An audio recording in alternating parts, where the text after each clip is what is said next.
Hello' friends, ভালনে আপোনালোকৰ? ৰাতিপুৱাৰ পৰা ভিডিঅ'টো আৰম্ভ কৰিছোঁ। ৰাতিপুৱা জিৰা পানী অকণমান খাইছোঁ। মই কামবোৰো চিজিল কৰি ল'লোঁ, বিচনা চিচনা ধুনীয়াকৈ পাৰিলোঁ। বেটা স্কুল যাব আৰু সেইকাৰণে মই তাৰ কাৰণে কাপোৰ কানি উলিয়াই ৰেডি কৰি লৈছোঁ। তাৰপিছতে বেটা আৰু মই স্কুললৈ ওলালোঁ। আমাৰ মানুহজনে স্কুলত গৈ থৈ আহিবগৈ। ওচৰতে থৈ নাহিলেও হয়, তথাপিও থৈ আহে।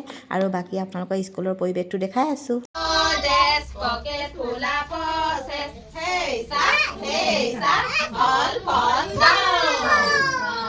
তোমালোকে কবা নাই ডাউন বুলি কৈ দিবা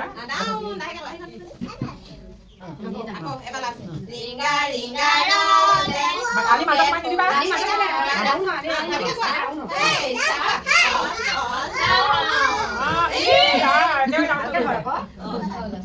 একেবাৰে ডাউন হৈ যায় থৰিলে যেন পাইছো